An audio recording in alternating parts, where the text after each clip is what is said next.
This episode is proudly supported by OpenTable. Nearly 1/3 of diners are booking same day. So they're making those decisions on the spot. And 10% are making their bookings within just a few hours. And so it's why it's so important to have booking software like OpenTable, which allows your diners to discover you. And so when restaurants are on platforms like OpenTable, they're much more likely to be discovered. We help diners to connect to restaurants. Ultimately, having technology, using technology, helps you to reattach to those diners. Experience the power of OpenTable. For an exclusive offer, visit restaurant.opentable.com.au/DITW. I'd like to acknowledge Australia's First Nation people as the traditional custodians of the land, and for this episode in particular, the Ngarigu people. I pay my respects to their elders past and present. Well, I've always loved growing things. I love watching things grow. The thing about a vineyard is that you can, every single plant out there I've planted myself, and I've watched them go through every year. And no year is the same. It doesn't matter what it is. There's always a challenge for you. This is the Over the Glass podcast. I'm Shanteh, Wale. Courabyra Wines lie in the Tumbarumba wine region, located at the foothills of the Snowy Mountains of New South Wales. Tumbarumba's alpine climate is one of Australia's coolest. Although considered a high-risk region for viticulture, it also has some of the greatest rewards. With over 20 years of vintage experience, today we are joined by Cathy Gairn, Director of Courabyra Wines. Hi, Cathy. Thanks so much for joining me. Oh, hi, Shanteh. How are you going? I'm really well. Thanks so much for spending some time with me today. How's everything looking over at the cellar door in Tumbarumba? Oh, it's beautiful. The weather is amazing right now, and it's been really sunny, beautiful days, and the gardens are great. It's really terrific. Now, Cathy, you grew up with no less than 10 siblings. What is it like growing up in a household of that many people? And did your parents ever call you the wrong name by mistake? Well, I probably got called lots of things. I don't know whether it was the wrong name, probably quite appropriate at the time. But look, I didn't know any different. We grew up with 10 siblings. Every single neighbourhood friend was always at our place. So it was just chaos all the time, but always lots of fun. So no, I don't know. I think it'd be pretty lonely growing up as an only child or only one sibling.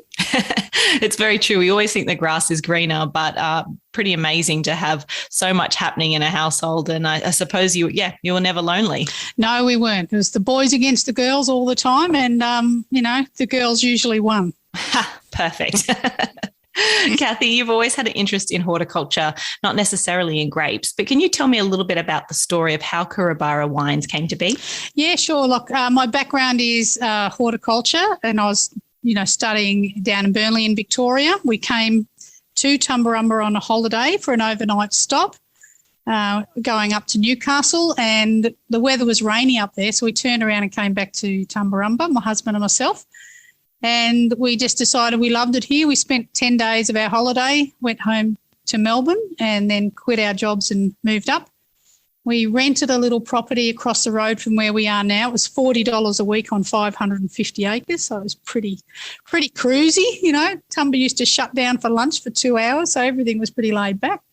And we went into cut flowers, which was my background, and we did commercial strawberry growing for about 9 years. And then we were approached by the DPI or Agricultural Department back then to go to a seminar with South Corp. And so 8 people went along, 7 men and myself, and that was the beginning of it all, I suppose. We all walked out of there saying we want to grow grapes. Wow. And being the only female at that time as well. I mean, did you know a lot about grape growing, or you just decided to give it a go? They said that it's an appropriate area and you all said, okay. Well, I had at least one unit on my degree in viticulture, but I thought it was the most boring subject there was. So it wasn't something I thought would be fantastic, but I just thought I'll give it a go. We'll start off small and see how it is. But absolutely fell in love with it. The challenges were amazing, and we had a hell of a lot of support through the industry as it was an emerging region at the time. So all of the huge big wine companies got behind us. Lots of the DPI and the Department of Agriculture back then all gave us a hand. we had experts from every part of Australia come across and show us what to do. So, yeah, we were pretty blessed, actually, the whole region. Wow. And is that, sparkling wine is a real feature of Courabyra. How did kind of the sparkling component come into fruition? Well, being the only female out of the 7 blokes, they all signed a contract with Southcorp, and I ended up taking the contract with Hardy Wine Company back there. One, because I liked the winemaker better. I thought he was much better looking, and so that's how I made my choice. But and that was a sparkling wine contract for 22 years. So that's how we started and what we did. But never looked back. Hardy Wine Company were amazing, and so was Southcorp back then to the growers. So it was great. And sparkling wine is really a winemaker's wine, and everything you do is traditional method. Is that correct? Yes, it is. Yes, all traditional method. Yeah. And you have some reserve releases that you have as well in your portfolio. Yes, we do. And the first one that we did was by default. Let me tell you that, because we had hit by frost. We couldn't release the vintage from 4 years previous or 3 years previous because we had no money after losing the crop. So it just sat there. And then when we finally decided to disgorge it, I thought, oh gosh, what's going to happen now? And we disgorged, and that's when we started winning all these huge awards. And it was a bit of a mistake. But anyway, you always learn from them. So it was what made us then start doing 3 years, 5 years, and an 8-year disgorgement on our wines, because they just get better with age. Wow. Happy coincidence. That's very lucky, but I'm sure many of the greatest, wines in the world probably happen in a similar way. Tumbarumba region lies halfway between Melbourne and Sydney. What do you think makes the region unique, and what styles of wine are best suited there other than sparkling? Well, the uniqueness, I think, comes from individual sites as well, where, high altitudes, we're very mountainous. We've got very different soils, granites, basalts and shales around the region. We've got abundant water, so, that's never an issue. And I think we've got very cool nights and warm days during the summertime. So in the summer, even though it can be quite a warm day, we get quite low temperatures at night. So the vines get to rest, which is what, just like you and I, we like to sleep on a cooler night. And that's what they like to do. So when they shut down of a night time, they recover and ready for the next day. And that's what actually gives them really good, clean, crisp flavours. The air's pure, the grounds are mostly granitic and high water. So, no, that's a very good growing, I suppose it's conditions for the vines. And also every vineyard's very different. We're all in different pockets of all around the region. We might be similar in altitude, but we'll have different aspects. We'll have, different, sometimes the storms come through on one vineyard and miss the others. And, so it's quite a challenging region. Also frost is the biggest probably challenge, but when you get there, the rewards are very high. Yeah, absolutely. In the past, you've spoken to me about Tumbarumba being known, like you said, for grape growing rather than winemaking itself. And in the time that you've been there, you've seen a shift in that perspective. What do you think the future holds for the region now? Oh, look, I think, Chardonnay is probably the biggest grape variety in the region. It's also known across, especially New South Wales, as being a very high quality region for Chardonnay and Pinot Noir. I think that's only going to continue. A few vineyards are going into a few boutique wines for their own brands, which is fantastic. But whites do very well here because even though we have good sunshine, we very rarely get sunburn because of the altitude and the aspects and the way we grow canopies. So we're pretty blessed like that. But the future, I think, especially as, the climate change is getting a little bit warmer, we're able to probably grow a few other varieties that we couldn't have done maybe 30 years ago. So things like Tempranillo and Gamay that are becoming quite popular in the region. So those varieties possibly wouldn't have been grown back then, or we didn't know about them. I'm not quite sure what the answer is there, but yeah, certainly gives us a chance to grow a few experimental ones. Yeah. Gamay and Tempranillo sounds like just so exciting. 2021 was a pretty tragic year with the bushfires, and I know that you lost 1/3 of your vineyards. I know it's hard to talk about, but what was it like to go through such a kind of devastating experience like that? And how have you kind of moved forward and looked to the future now? well, it's 2020. So we lost 2021 as well, but 2020 was the fires. And, that was with full write-off, and, that was across many places across New South Wales, so we weren't on our own. Recovering from the fires, we were fortunate enough that the vines have recovered. But 2021, there wasn't much fruit because all the buds were still with cane prune. So they need to have fruit off the second year wood. And when they didn't have that, when that was burnt off, so 2021 was quite light as well. But now this year is looking amazing. We've got plenty of flowers sitting out there at the moment. So we're looking for a very exciting 2022 vintage. But, support from people has really made us get through. Our customers, everybody around have been amazing. So it does give you, a bit of faith and a bit of hope that there's a silver lining on the other side. And our sales have been fantastic. The support has been amazing. Wow, that's really great to hear. You really seem like someone that always sees the glass half full. Why do you love what you do? I mean, when it can get so hard and you can occasionally risk it all with something like Mother Nature's mercy, why do you love what you do and why do you continue to do it? Well, I've always loved growing things. I love watching things grow. The thing about a vineyard is that you can, every single plant out there I've planted myself, and I've watched them go through every year, and no year is the same. It doesn't matter what it is. There's always a challenge for you. So that's just me in general.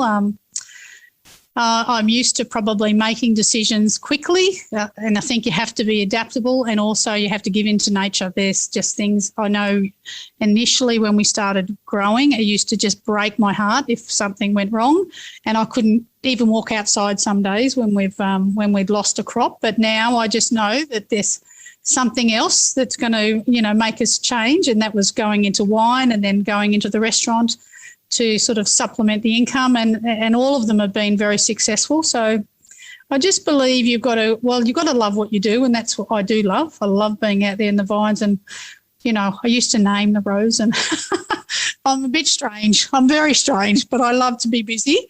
And I just love the challenge, I think. And it's always good to be comparing year to year. And then when you see them out in the bottle and you can see one vintage, you can remember the vintage and see what it tastes like. You really can taste the difference vintage to vintage, I think, especially from climates like ours. Yeah. And talking about that, is it 29 years of vintage experience you've had? Is that right? Yes, 29 vintages. You make me sound old. No, wise. Wise is what I was going for. Okay. Is there a particular vintage that really stands out in your mind, whether it be for better or for worse, or a particular year that stands out in your mind as being one that's really memorable? Yeah, I do have a few. So there's, some bad years. I know that, 1998, which is why we went into winemaking, and 2004 is why we didn't disgorge our 2001. So, there was a couple of key moments that made us learn from that. And all we did was realise we'd made the right decisions, even though it was only because of financials. Great years were 2001 and 2019. I think both of those are absolutely outstanding years. We haven't even released our 2019 yet, but I'm really looking forward to that. But, every year is different for different reasons. But those ones are the most ones that stand out in my mind. And hopefully 2022. I hope I can remember this one very fondly. You're definitely due for an exceptional year, that's for sure. Yes. Cathy, your vision was to create a gathering place for family and friends. Do you believe you've been successful in that? And what do you kind of hope that you leave behind in your time for the future generations? Well, Courabyra means family gathering meeting place in Aboriginal. That's what the district is, our little township, and I believe that is exactly what we've done. I mean, we see it every single day where we're open, is families coming together, people meeting up, and I'm really, really proud that people love to come here and experience that. I love it.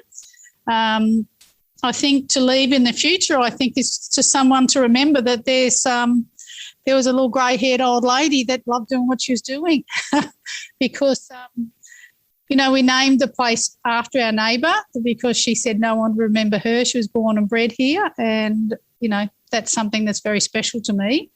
And I'm hoping that one day someone will remember me for the same things. Yeah.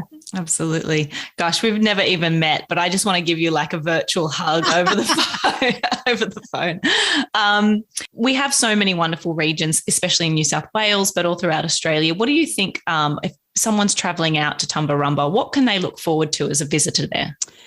Well, if you like nature-based activities, we have got so much. I mean, we used to have the beautiful sugar pine walk that was nearly 100-year-old, and that got burnt in the fires, which was absolutely tragic. But we've got plenty of other things to see and do. The families that you meet are always so welcoming. All the businesses always say hello. You know, that's when you know a stranger's around, when they don't say hello. So if you're walking down the street, anybody, if they're a local, will say g'day, wave their finger, nod their head as you're walking past, whether they know you or not. And you go into any business and they're always very welcoming. And I think that, you know, that's what a lot of people say when they come. They just feel like it's clean, it's fresh, and everybody's so nice. And we've got some absolutely beautiful businesses around now, so it's great.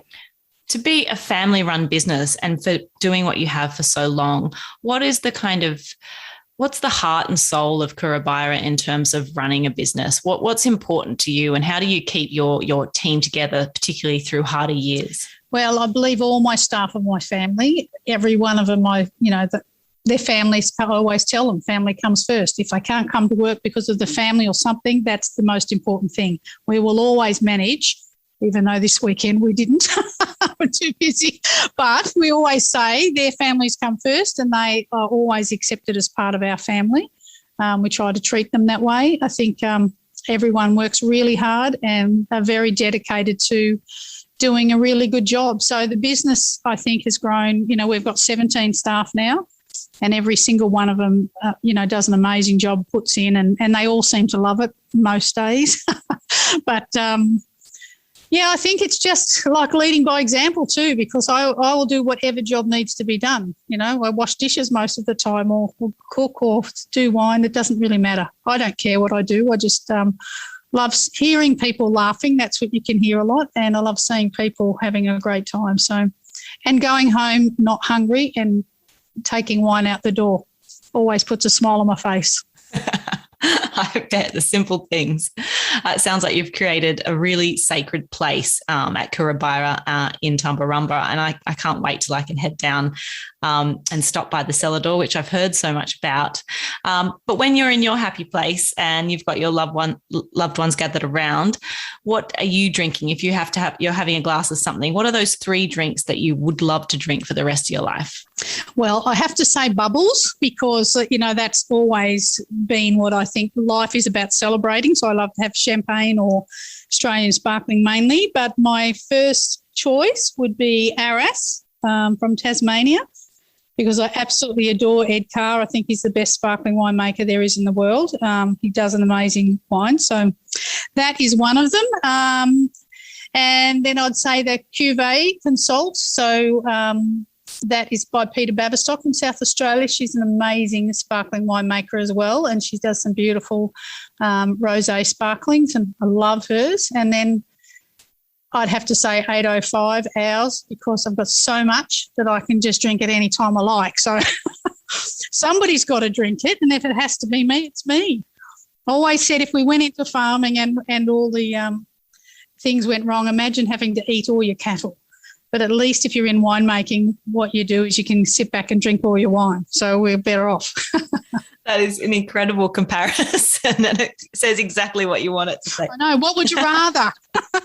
Now that you've put that out into the world, you may have a little bit less 805 rosé to drink, because I certainly know I try to get as much as I can into key that I can possibly have. So, gosh, it's been so lovely catching up with you, Cathy. I think that, Tumbarumba should be a place name that all wine lovers hold in really high regard. It's got a very, very bright future. And I've absolutely loved talking to you today. So thank you so much for spending your time with me. It's been inspiring, and I hope to chat with you again soon. Thank you, Shanteh. You're welcome, and lovely to speak to you as well. This is Over a Glass. I'm Shanteh Wale. Stay tuned for more stories from the world of wine and drinks. Listen in every Thursday on your podcast app. Follow us on Instagram @OverAGlassPod and contact us at overaglass@deepintheweeds.com.au.